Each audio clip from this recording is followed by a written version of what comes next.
क्या किसी को हक है प्रधानमंत्री जैसे पद जिस पर कोई व्यक्ति आसीन होता है, भले आपकी राजनीतिक मंशा जो भी हो, जो भी विद्वेष हो, गाली देना उचित है? जितना ज्यादा आप प्रधानमंत्री को गाली देंगे उतने बड़े नेता आप कहे जाएंगे। जितना जोर से आप सनातन के खिलाफ, सनातन पर प्रहार करेंगे, हिंदुओं के खिलाफ बोलेंगे, वो उतने बड़े नेता माने जाएंगे। आप देश है बांग्लादेशी घुसपैठियों को, पाकिस्तान के घुसपैठियों को यहाँ पर स्थापित करना, जो यहाँ आए, यहाँ बैठे और हमारी हकमारी करें। इस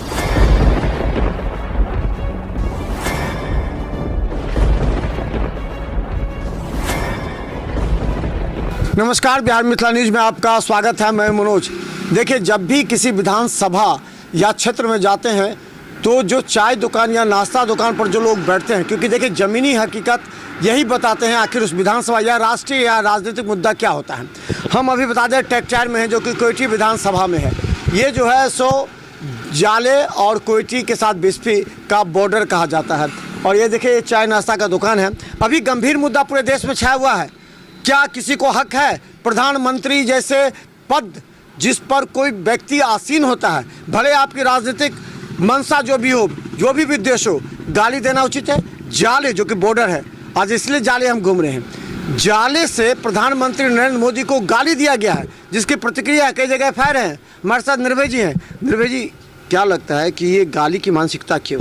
नहीं, उनकी मानसिकता है, उस ओछी मानसिकता से सभी लोग परिचित हैं। असल में उनकी यही व्यवस्था, अभी जिस तरह की यात्रा पर निकले हुए हैं महागठबंधन के लोग, उद्देश्य लेकर के चले हुए हैं। जो सामने आया है उनका मुख्य रूप से उद्देश्य है, जो जितने रोहिंग्या हैं, जितने बांग्लादेशी घुसपैठिए हैं, उनको किस तरह से भारत का नागरिक साबित कर देना है, इस प्रयास में वो लगे हुए हैं। और उसी बौखलाहट में है कि प्रधानमंत्री जी ने सौगंध ले रखी है कि यहाँ जो बाहर के लोग यहाँ पर के बैठ गए हैं, जो हमारे हक को खा रहे हैं, उन लोगों को यहाँ से बाहर निकालना है। राहुल गांधी जी, तेजस्वी जी निकले हुए हैं, जिन्हें इन लोगों को यहाँ पर कैसे स्थापित कर देना है। इसी बौखलाहट में इस तरह की भाषा उनके मुंह से अब निकल रही है। और ये हम इसको मानने के लिए तैयार नहीं। हम यदि पार्टी के कार्यकर्ता हैं तो हमारी भाषा वही होगी जो हमारे प्रधानमंत्री की भाषा होगी, जो पार्टी की भाषा होगी। और प्रधानमंत्री देश के प्रधानमंत्री होते हैं, प्रधानमंत्री किसी पार्टी के लिए हैं ऐसी बात नहीं है। 140 करोड़ देशवासियों के प्रधानमंत्री हैं। जाले से इस तरह की बातें उठी है, और खासकर कहा जाता है देवरा बंदोली के रहने वाले हैं और कांग्रेस से टिकट के उम्मीदवार थे। उस्मानी जी पर नुकसान होगा जी, और ऋषि मिश्रा पर नुकसान होगा। ऐसे व्यक्ति को तुरंत इस्तीफा देना चाहिए, इस्तीफा लेना चाहिए, ऐसा कुछ हुआ नहीं। बल्कि वो गलती मांगने हमारे मन से कुछ हुआ, हम नहीं जानते हैं। क्या लगता है कि ये जो है जाले विधानसभा पर कितना असर पड़ेगा? नहीं तो उनसे इस्तीफा कौन मांगेगा? ये तो सोची समझी उनकी व्यवस्था, उनकी जो रणनीति है, उसके तहत ये प्रयास किया जा रहा है। जितना जो उनके यहाँ भारतीय राष्ट्रीय कांग्रेस में तो यही चल ही रहा है कि जितना ज़्यादा आप प्रधानमंत्री को गाली देंगे उतने बड़े नेता आप कहे जाएंगे। जितना जोर से आप सनातन के खिलाफ, सनातन पर प्रहार करेंगे, हिंदुओं के खिलाफ बोलेंगे, वो उतने बड़े नेता माने जाएंगे। आप देख रहे होंगे कि बिहार में आगमन किनका किनका हो रहा है। तेलंगाना के मुख्यमंत्री का, कर्नाटका के मुख्यमंत्री का। यहाँ स्टालिन आते हैं, जो सब दिन कहते थे, जो बिहार के डीएनए पर जो उंगली उठाते थे, बिहार को जो लोग कहते थे कि हम लोग के यहाँ का टॉयलेट क्लीनर है, उन लोगों को आप बिहार बुलाकर, और उनका स्वागत करने वाला कौन, जो अपने आप को बिहारी बताता है। तो ये बिहारी अस्मिता के ऊपर चोट है। और रही बात कल के गाली गलौज की, तो मिथिला की संस्कृति को भी इन लोगों ने कलंकित करने का प्रयास किया है। मिथिला तो शत्रु को भी अपने यहाँ यदि कोई आता है तो उसका अभिनंदन करता है। राहुल गांधी जी को तो गालियां नहीं पड़ रही हैं। यहाँ पर लोग कह रहे हैं हाँ ठीक है, अपना काम कर रहे हैं, घूमे, जिस उद्देश्य से घूम रहे हैं उसको जानने के बाद भी मिथिला की ये संस्कृति नहीं रही है कि हम उनको गाली दें। हम लोग शर्मसार हैं कि हमारी मिट्टी से प्रधानमंत्री जी को गाली दिया गया। तो इससे अच्छी बात और क्या हो सकती है? क्या लगता है कि इस तरह के भाषा से आने वाला विधानसभा चुनाव में असर पड़ेगा? बहुत ही अंतर पड़ेगा। हमारे हिंदू अस्मिता पर चोट कोई करेगा तो उसके विरुद्ध में तो जाया ही जाएगा।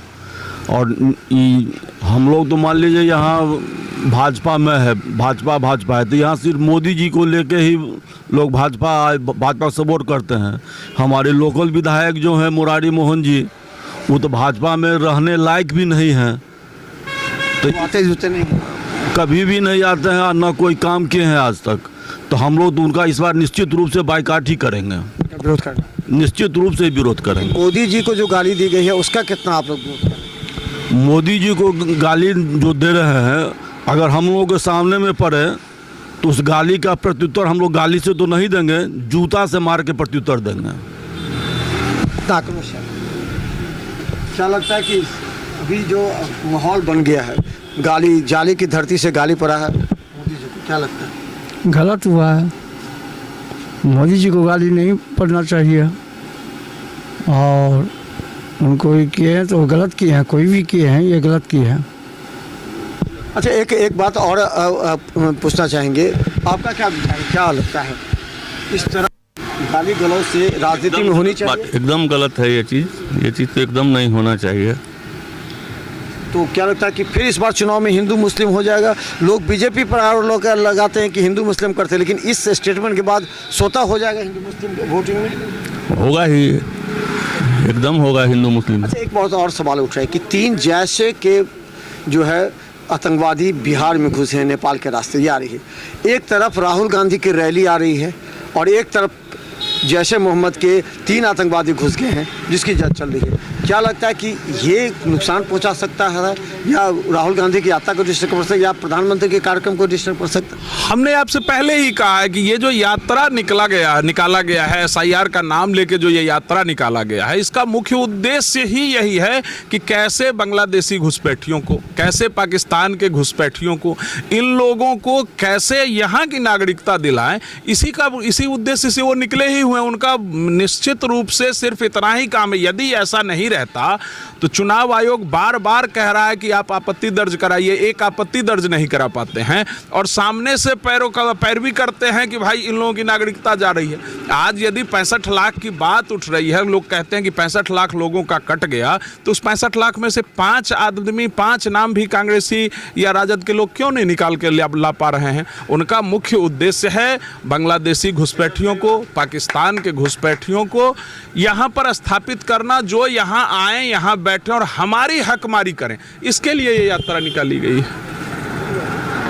तो हम बता दें, देखिए, जब चाय दुकान नाश्ते दुकान से बात जब भी उठेगी तो सख्त बात उठती है। देखिए कितना खराब है, क्या मिथिला की धरती से इस तरह किसी को गाली गलौज, और इस तरह जो प्रधानमंत्री नरेंद्र मोदी की मृत मां को जो लोग सांत्वना देते हैं, उनके बारे में कहते हैं कि देखिए मोदी उनके बेटे हैं।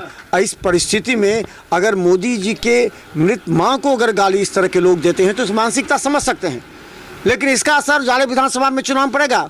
जीवेश मिश्रा अगर यहाँ से प्रत्याशी बनते तो उनको जवाब देना पड़ेगा। उस्मानी का तो टिकट ही कटवाने के चक्कर में लगे हुए थे ये, क्योंकि ये खुद उम्मीदवार कह जाते हैं, जो कहा जाता है कि मोहम्मद नौशाद हैं, ये खुद उम्मीदवार कह जाते हैं। और कुछ दिन पहले ही उस्मानी जी से भी बातचीत हो गई थी उनकी। तो कांग्रेस के 2 उम्मीदवार, एक ने गाली इसलिए दी मंच से ताकि राहुल गांधी और तेजस्वी उनके तरफ अट्रैक्ट हो जाए, क्योंकि ये निर्भय जी ने कहा, लोग कहते हैं कि जो जितना मोदी और सनातन को गाली देता है उसको उतना ही ज़्यादा प्रेफरेंस मिलता है कांग्रेस में और राजद में। अब ये देखना है कि नौशाद जी हालांकि ये बोल चुके हैं कि हमें गलती हो गई, हमारे मन से कोई बोला हम क्षमा मांगते हैं, लेकिन क्षमा मांगना नहीं है।